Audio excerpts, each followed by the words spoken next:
Hi, my name is Bella Gomez, and today I will be talking about the Code of the Street video and also some social structure theories that have to do with explaining what the Code of the Street video is.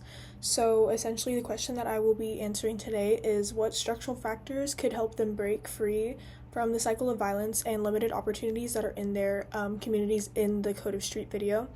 And I have my notes next to me, so I will be looking at those as the video goes on.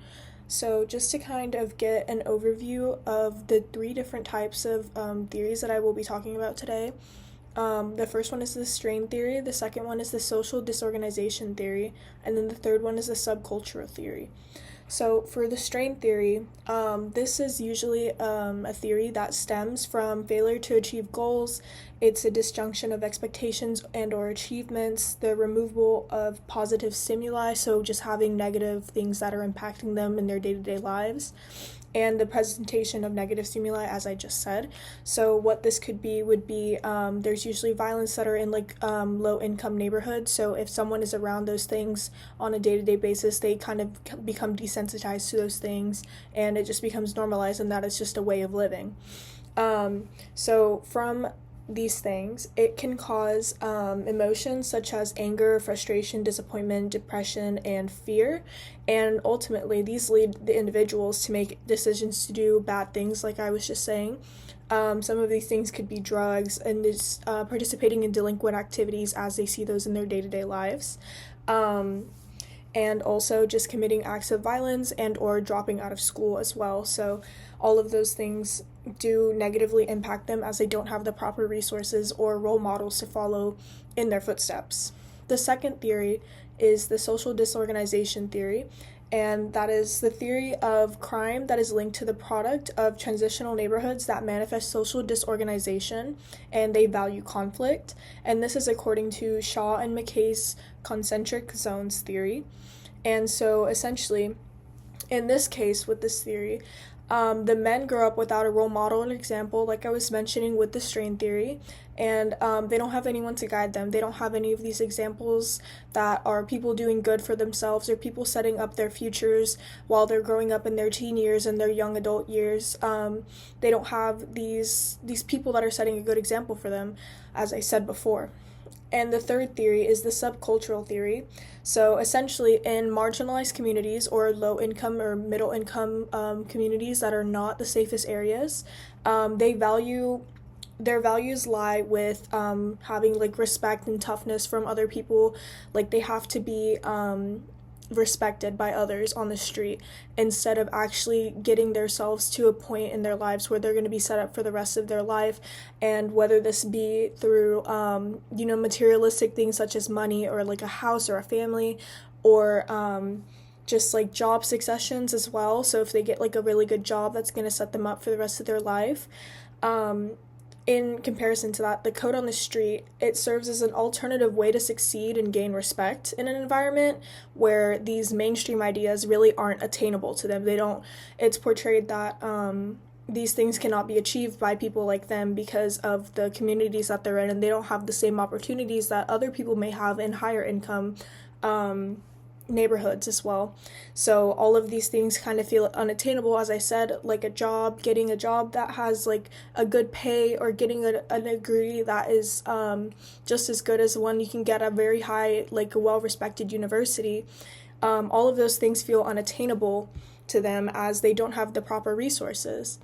So in response to what things could be helpful in terms of breaking this cycle of violence would be, since they did mention that they don't trust the police in their neighborhood, one of the things that could be very helpful would be rebuilding their trust with the policing department. And this has to be a both-sided effort, where that means that the police have to make their effort and the community also has to do their effort as well.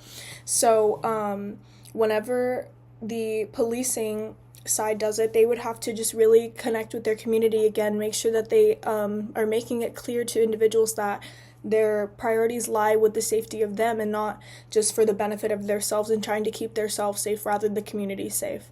Another thing would be more job opportunities. So this would have to do with companies offering more opportunities for people in low income neighborhoods so that way they're able to receive the same opportunities as other people would. Another thing would be education access, so more widespread education system, as education is very valuable, especially in this day and age. A lot of the times, if you want to get a job right now, you do have to have some type of higher education, so further extending that, whether it just be like community college, would still be just as good. It's the same education, just at a more accessible price point, especially for those who don't have the resources necessary to make those incomes that are needed to go to a university.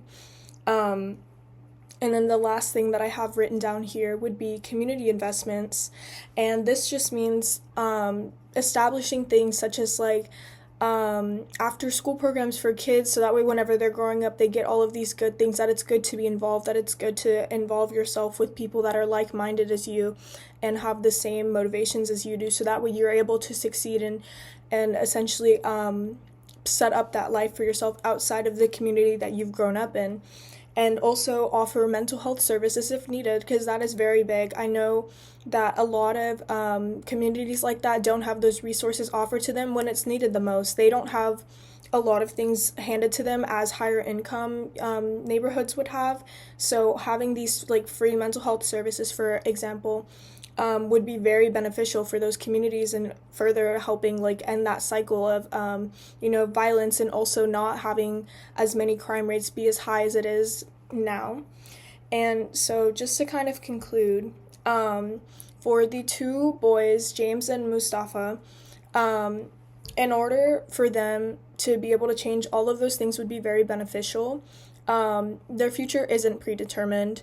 They always have the ability to take their life into their own hands, realize that what they need to do is up to them and it's not just going to be handed to them, because they already know that they have to work for the things that they do, such as street credit, where it's respected by others. And also if they sell drugs, they know that they have to build something up from there. They have to gain respect. So them just having those values already established in their head would already be a very good starting point for them to like rebuild their life. And with the support from a strong community and rebuilding it within their neighborhood, these cycles can be broken, and it can help them later on in their lives. Thank you for listening.